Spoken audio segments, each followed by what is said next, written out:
നരേന്ദ്രമോദിക്ക് ഇപ്പോൾ പേടി ഭരണം പോകുമെന്ന കാര്യത്തിൽ മാത്രമല്ല, വാരാണസിയിൽ എന്തെങ്കിലും അപ്രതീക്ഷിതമായത് സംഭവിക്കുമോ എന്ന ആശങ്കയും നരേന്ദ്രമോദിക്കും BJPക്കും ഉണ്ടായിരിക്കുന്നു.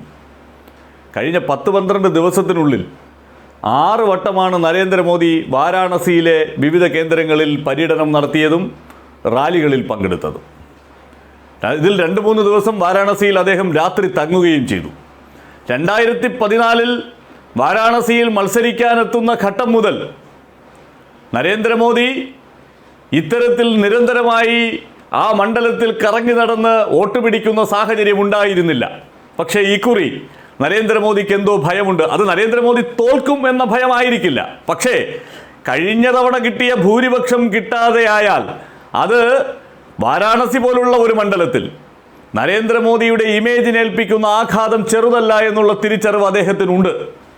അതുകൊണ്ടാണ് ഈ മണ്ഡലത്തിൽ നിരന്തരമായി ക്യാമ്പ് ചെയ്യാനും പ്രചരണം നടത്താനും മോദി തയ്യാറാകുന്നത്. അവിടുത്തെ കോൺഗ്രസ് സ്ഥാനാർത്ഥിയായ അജയ് റായ് പറയുന്നത് പ്രകാരമാണെങ്കിൽ 2-3 ദിവസം കൂടി കഴിയുമ്പോൾ നരേന്ദ്രമോദി വാരാണസിയിൽ വീടാന്തരം കയറി വോട്ട് പിടിക്കുന്ന സ്ഥിതിവിശേഷം ഉണ്ടാകും എന്നതാണ്.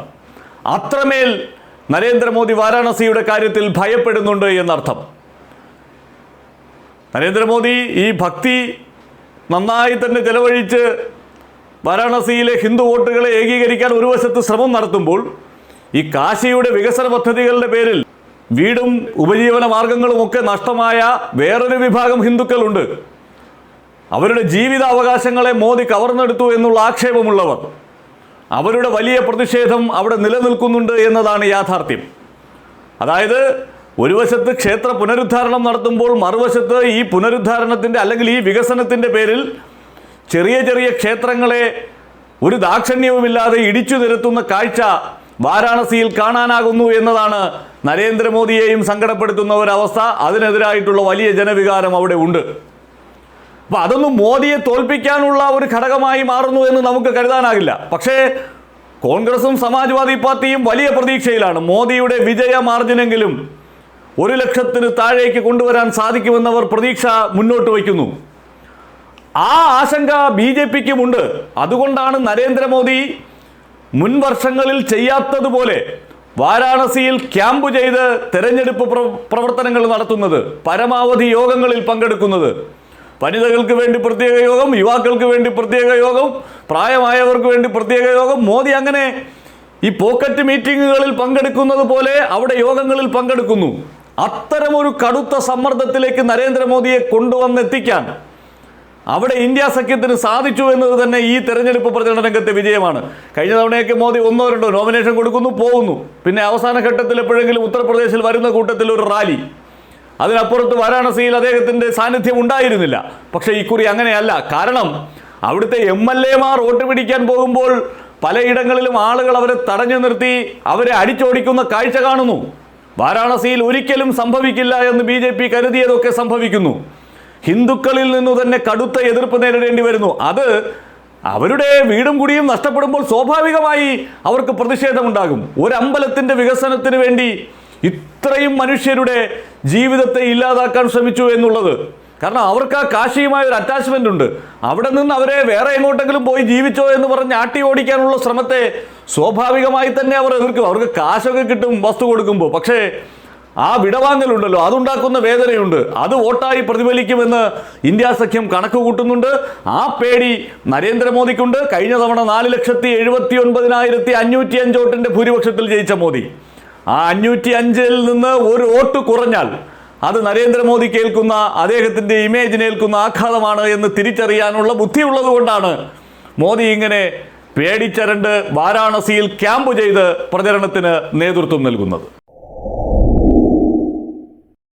സോഷ്യൽ മീഡിയയിൽ വൈറലാകുന്ന 10-12 സെക്കൻഡുള്ള ഈ വീഡിയോ ഒരു മഹാസംഭവമൊന്നുമല്ല. പക്ഷേ ഓരോ കാര്യം ചെയ്യുമ്പോഴും നിമിത്തവും സമയവും ഒക്കെ നോക്കുന്ന സംഖ്യകളെ സംബന്ധിച്ചിടത്തോളം ഇതൊരു ദുസ്സൂചന തന്നെയാണ്. ഹരിയാനയിൽ നരേന്ദ്രമോദി പങ്കെടുത്ത തെരഞ്ഞെടുപ്പ് റാലിയിൽ അദ്ദേഹം ഇങ്ങനെ പെരും നുണകളുമായി തള്ളി മറിക്കുന്നതിനിടയിൽ ആ തള്ള് സഹിക്കാൻ വയ്യാതെ മോദിയുടെ മുമ്പിലിരിക്കുന്ന ആ താമര മെല്ലെ മെല്ലെ ഊർന്നൂർന്ന് താഴേക്ക് വീഴുന്ന കാഴ്ച. आरक्षण छीन लेना चाहते हैं ये लोग अपने वोट बैंक को खुश करने के लिए सिखों और दलितों को अपने वोट बैंक को खुश करने के लिए सिखों और दलित നമ്മുടെ സോഷ്യൽ മീഡിയ 2019 പോലെ അല്ല ഇപ്പോൾ. നരേന്ദ്രമോദിയെ സൂക്ഷ്മമായി ഓഡിറ്റ് ചെയ്യുന്നുണ്ട് ഓരോ വേളയിലും നമ്മുടെ സോഷ്യൽ മീഡിയ. 2019 എന്ന് പറയുന്നത് BJPയുടെ IT സെല്ലിൻ്റെ പൂണ്ട് വിളയാട്ടമായിരുന്നു.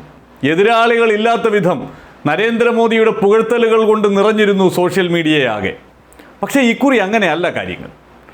നരേന്ദ്രമോദിയുടെ ഓരോ വിഡ്ഢിത്തങ്ങളും ഓരോ നിമിഷവും തിരിച്ചറിഞ്ഞ് അതിനുള്ള കൗണ്ടറുകളുമായി സോഷ്യൽ മീഡിയയിൽ സജീവമായി തന്നെ പ്രതിപക്ഷ നിരയിലെ അണികളുമുണ്ട്.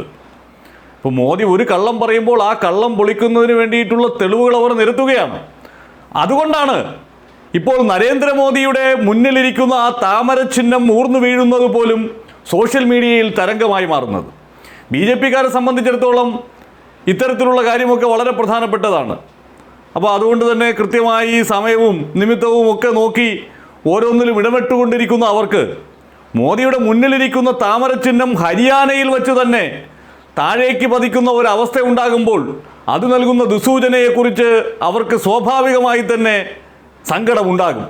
പ്രത്യേകിച്ച് ഹരിയാന. കഴിഞ്ഞ തവണ മോദിക്ക് 10-ൽ 10 സീറ്റ് നൽകിയ ഹരിയാനയിൽ ഇക്കുറി BJPയുടെ അവസ്ഥ പരിതാപകരമാണ്. സിറ്റിംഗ് MPമാർ പോലും കോൺഗ്രസിൽ ചേരുന്നു. അവിടുത്തെ സർക്കാർ തന്നെ നിലംപതിക്കുമെന്നുള്ള അവസ്ഥയിൽ നിൽക്കുന്നു. അത്തരമൊരു സാഹചര്യത്തിൽ ഹരിയാനയിൽ ചുരുങ്ങിയത് 6 സീറ്റിലെങ്കിലും കോൺഗ്രസ് വിജയിക്കുന്ന അവസ്ഥ നിലനിൽക്കുമ്പോൾ നരേന്ദ്രമോദി അവിടെ ചെന്ന് നടത്തുന്ന തെരഞ്ഞെടുപ്പ് പ്രചരണത്തിൽ അദ്ദേഹത്തിൻ്റെ മുന്നിലിരിക്കുന്ന താമര ചിഹ്നത്തിന് പോലും മോദിയുടെ നുണകൾ സഹിക്കാൻ കഴിയാതെ അത് ആത്മഹത്യ ചെയ്യുന്നതിന് സമാനമായി താഴേക്ക് വീഴുമ്പോൾ അത് സംഘികളെ സംബന്ധിച്ചിടത്തോളം ഒരു ദുർനിമിത്തമാണ്. സോഷ്യൽ മീഡിയ അതുകൊണ്ടാണ് അത് ആഘോഷിക്കുന്നത്. നരേന്ദ്രമോദി കഴിഞ്ഞ കുറേ ദിവസങ്ങളായി തൻ്റെ ചൊൽപ്പടിക്കാരായ മാധ്യമപ്രവർത്തകരെയൊക്കെ മുമ്പിൽ വിളിച്ചിരുത്തി നൽകുന്ന അഭിമുഖങ്ങളിൽ തള്ളുന്ന തള്ളുകളൊക്കെ എത്ര മനോഹരമായാണ് ഈ സോഷ്യൽ മീഡിയ പൊളിച്ചെടുക്കുന്നതെന്ന് നോക്കൂ. ഈ അമ്മ ഈദുമായി ബന്ധപ്പെട്ട് ഭക്ഷണം വയ്ക്കുന്ന കാര്യം പറഞ്ഞത് 2 വർഷം മുമ്പ് പറഞ്ഞതിന് ഘടകവിരുദ്ധമാണ് എന്നുള്ള കാര്യം നമ്മൾ മറ്റൊരു വീഡിയോയിൽ ചൂണ്ടിക്കാട്ടിയിരുന്നു. അതുപോലെ ഗാസയിൽ യുദ്ധം നിർത്തിപ്പിച്ചതിനെക്കുറിച്ച് മോദി പറഞ്ഞത് എന്തോ വീരകൃത്യം ചെയ്തതുപോലെ റമദാൻ നാളിൽ അവിടെ യുദ്ധം നിർത്തിപ്പിക്കാൻ ഞാൻ ഇടപെട്ടു, ഇസ്രയേലിനോട് പറഞ്ഞു, ഇസ്രയേൽ അത് ചെയ്തു എന്നുള്ളതാണ്. ഇപ്പോൾ സോഷ്യൽ മീഡിയയിലാകെ നിറയുന്ന മറ്റൊരു വാർത്ത ആ ഗാസയിൽ റമദാൻ്റെ ആദ്യ 10 ദിനങ്ങളിൽ 800 പേർ ഇസ്രയേലിൻ്റെ ആക്രമണത്തിൽ കൊല്ലപ്പെട്ടു എന്നുള്ളതാണ്. അപ്പോൾ അത്തരത്തിൽ നരേന്ദ്രമോദി അടിക്കുന്ന ബെഡായികളൊക്കെ നിമിഷ നേരം കൊണ്ട് പൊളിഞ്ഞടുങ്ങുന്ന ഒരു സാഹചര്യമുള്ളപ്പോൾ ഇത്തരമൊരു വീഡിയോയും സോഷ്യൽ മീഡിയയിൽ വൈറലാകുന്നതിൽ അത്ഭുതമില്ല. അതിൽ വലിയ കഥയൊന്നുമില്ല എന്ന് പറഞ്ഞ് നമുക്ക് സിമ്പിളായി കളയാമെങ്കിൽ പോലും സംഘികൾക്ക് ഇത് ചങ്കിടിപ്പ് കൂട്ടുന്ന ഒന്നാണ്.